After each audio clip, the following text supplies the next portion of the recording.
Jurassic Park outside Scotiabank Arena. Did you guys walk around today or anything? It's beautiful. I walked around. Beautiful. I walked around for about an hour today. You know I love it up here. It's my favorite city in the world. Other than Chicago. Oh yeah. Well, you usually finish the sentence with Oh that. yeah. Well, it's Toronto and Chicago in that particular order. Barcelona, Spain, Munich, Germany, Okay. and Leeds, Alabama. Leeds, Alabama. Every bit as cosmopolitan as all those other places. That's our 5 biggest places in the world. 73rd NBA Finals, the very first finals outside of Canada. We welcome in the Commissioner, Adam Silver. Good to have you with us as always. Thank you, Matt. Great to be here. The sort of symbolism is obvious, right? We've left the country for the first time for the NBA Finals. As a league, what's the significance of crossing over the border here? The significance is almost precisely your point about the symbolism. We're a league now where 25% of our players were born outside the United States, and while Toronto is not all that far from New York or anywhere else, I think it's symbolic in that way that first finals outside the United States, and also to Charles's point about this city, it's a special place. I'm not going to rank it as a New Yorker, but it's about as multicultural a city and diverse city you can be in, and I think it's about as representative of the league of any city you could think of in North America. Great host. It is really cosmopolitan and diverse, and great food, and just an interesting place to be.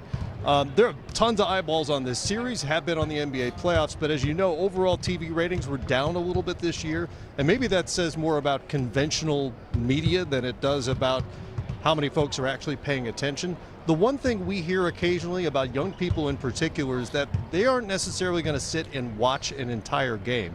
As commissioner, how concerned do you get when TV ratings dip a bit?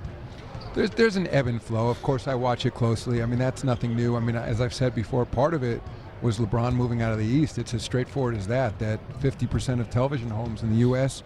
are on the East Coast. And so if you have a big star in the league, the math is, and that those games are on at 10:30 in the East instead of 8 o'clock, ratings are going to be down a bit.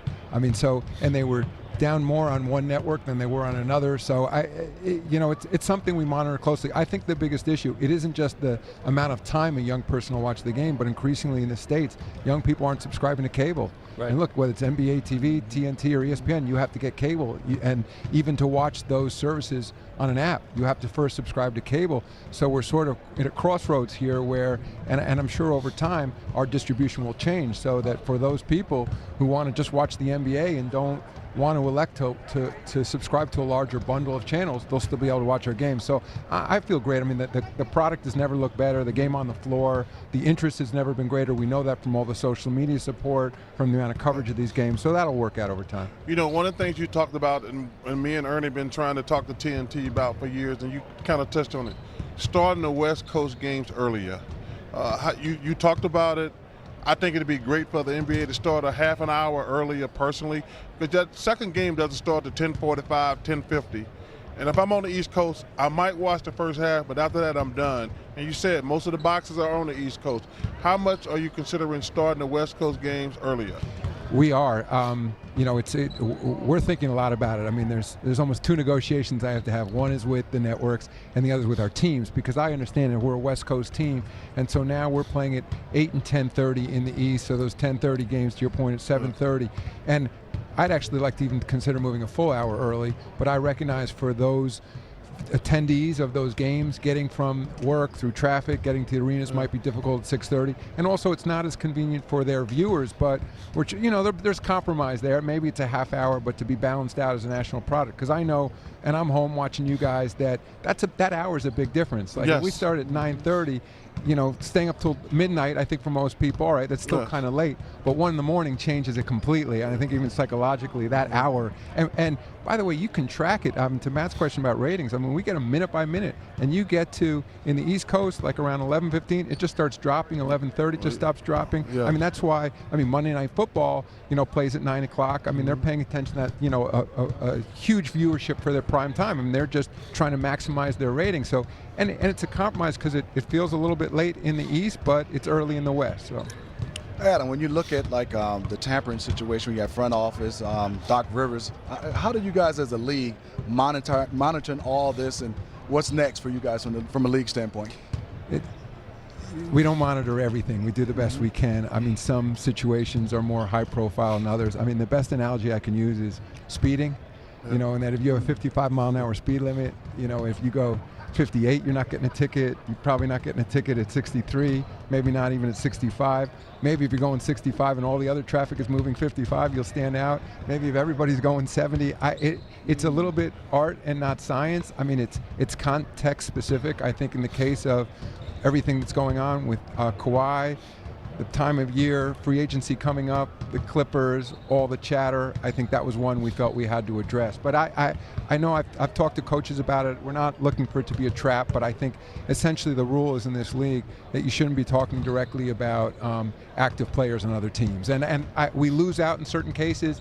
Obviously, when Magic was an executive, he didn't. And some people said to me, isn't that bad for the league that Magic Johnson can't speak out, you know, about players in this league, or Doc Rivers right now? And I said, on balance, yes, at the end of a game, if Doc is asked about a player in a post-game press conference, what do you think about a player in an opposing team? Sure, if he can say, yeah, he's an incredible athlete. But out of that context, we just don't want to see it. You know, Adam, you brought up free agency, and it feels like this year more than any other year, there's been more talk about free agency early in the season. Like, go back to November, December, a lot of speculation about star players and maybe changing locations in the upcoming offseason. My question is that a good thing or a bad thing? It's a good question. I'd say on balance, we like people talking about us. I mean, if the choice was people weren't talking about what's happening in the NBA, I don't think that'd be a good thing. I think part of it is the reality of social media today. There's just going to be more chatter than when you guys were in the league. It's just the nature of things. I mean, we have such an incredibly large social media following. I'd say the other component, I think, different from the past is contracts are much shorter than when you guys played. I mean, the longest contract in the league is now 5 years. I mean, Magic Johnson had a 25-year contract. And so, I mean, 40% of this league will be free agents this summer. Wow. So there's a positive to that too. It allows teams to rebuild faster than they otherwise would. It creates more of a sense of urgency for players. If you're in a shorter contract, if you may be in a different situation the following year, there's more sense of urgency to win. But there is a downside to it. I'll say, people have asked me, does it overshadow the game? The only thing I can say is just going to television ratings data, the amount of highlights that get picked up. I mean, people still care the most about the games, and after the game, it's the highlights. I mean, everything else to me is on the periphery. So I think in some ways it could take away, but I mean, take this finals, for example. Obviously, there's two very high-profile players that can become free agents. I think there's incredible finals, and people are very focused on the competition on the floor. Speaking of one of those guys, Kawhi Leonard obviously led the Raptors here to the finals, and he did so after a regular season in which he sat out 22 games, most of those for a phrase that I vowed I would not say during the playoffs anymore, but load management.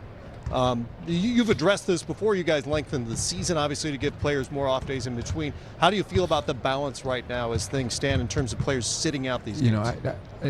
Kawhi was a special situation this year because, to me, that was injury recovery. I mean, remember, he only played 9 games the prior season. Mm-hmm. There's not a player in this league who would make that trade-off to sit out 22 games, having lost almost a full season. And, if you look at it in terms of load management, I mean, I think Steph Curry rested 1 game.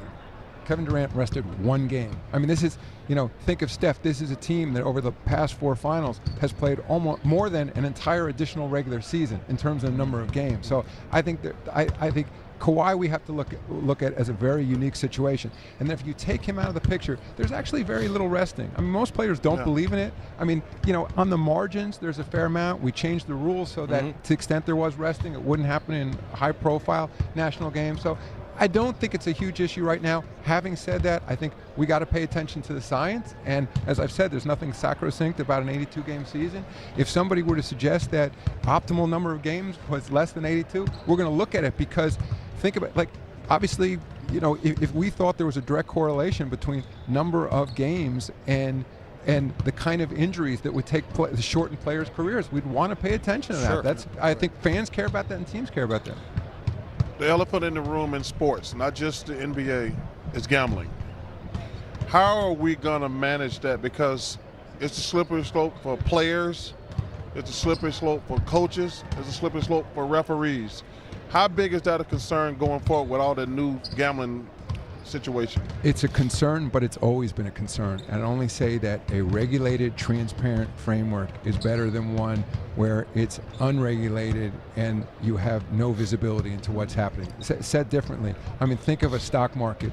If there's insider trading, at least there's a record of every one of those trades. And sophisticated programs, if they see aberrational behavior, all of a sudden somebody who doesn't typically buy stock is buying a ton of stock, and then there's some major transaction the next day, they investigate. They say, who is this person? What connection did he have to the company? You know, they interview him. I think it's the same case in sports. Right now, we know it's a multi-$100 billion illegal business in the United States. Zero transparency into who's making those bets and what's causing lines to move.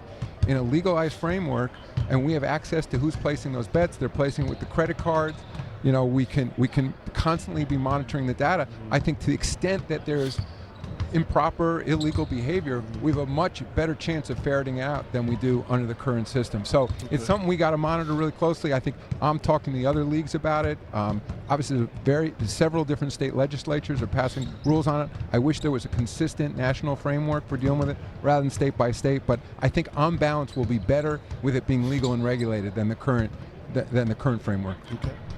Okay. Thanks for being here as always. Congratulations on all this. This is a very cool setting for an NBA Finals. Yeah, Great I to just have you want with to us. thank you guys. I'm watching you all season. I know you got a very long year as well, so and especially for continuing your year through the finals here. So I thank think you very Chuck's much. year ends tonight. It does, but hey, listen, it's been another great year for me, man. I love my job, and the NBA's been great for me. The greatest thing ever happened to me was the basketball. You want to do Game 3? It's in San Francisco? Yeah. That'd be a no. That'd be a no. All right, well, there's that. Thank you. Thanks, guys. Adam Silver, everybody, the commissioner of the NBA. That would be a no. You know, we can ask. We can always ask. Back with more coverage ahead of Game 2 from Toronto after this. DeMarcus Cousins got in 8 minutes in Game 1 after sitting out about 6 weeks or so with that quad injury. He's had 48 hours. Kind of work out the kinks between games. Back tonight for Game 2. Right now, Ali LaForce inside with head coach Steve Kerr. Coach, you mentioned that this Toronto team reminds you of yourself sometimes. At this point in the season, two teams with such high basketball IQ on offense and on defense. Where do you need to see your team create that advantage here in Game 2? It's got to be our defense. You know, that's where we were lacking in Game 1. The transition defense was bad, and even a lot of the half-court stuff was bad. And I think that's where the rust probably showed more than anywhere, just the defensive edge, the fight. You know, at this level, especially in the finals, you got to be spot on with every rotation, every box out, and so I think we'll be much better there tonight. More than ever, you've had to tinker with the starting lineup in this postseason. 8 different starting lineups. Will we see a 9th tonight? I don't even know. Will you tell me is the question? Well, I'm not going to tell you, but I can't even. I mean, I know who's going to start. Obviously, I don't remember if this group has started together before. It doesn't really matter, though. I think that's overblown a little bit because we play a lot of people, especially at the center position, and so most of those changes have been at the starting center spot. We're still getting to our core group for the majority of minutes. Thank you, Coach. Good luck tonight. All right. Thanks, Allie. Steve Kerr should know better as a former media guy that nothing is overblown, right? It's all in play, and it should all be hyped up. Regardless of who's starting tonight, in terms of rotation, what changes make sense for you? Well, listen, the only decision they got to make is whether to double Kawhi or not. So it doesn't matter personnel-wise. It does not matter personnel-wise. They're going to have to figure out, because when they double him, they get those other guys going off. And you have to say, like we were talking, the only adjustment we make, Kawhi's playing on one leg, we think. He's going to have to dominate, because I'm not going to get Gasol, Van Fleet, and all those other guys wide open shots, Danny Green, because they get all their shots off of doubling Kawhi. I'm going to put McKinney, Iguodala, I'm going to put them on him and say, hey, you guys just make him work hard, use fouls judiciously. But let's let him go. Let's don't get Gasol, because they didn't lose the game because Kawhi didn't. They lost the game because of Van Fleet, Danny Green, Gasol had buckets. But it's going to be interesting because, you know, Kawhi, man, he's the best I've seen in a long time, who's just like, I'm just going to coast, and when it's time to win the game, I'm going to turn it on. It's amazing how he does that. Yeah, he's done a great job. And, Chuck, I've always said I know he's a great player. I just hadn't seen him play through double teams. Yeah. And now he's accepted that, and you said it best. He is not rushing. No one's speeding him up.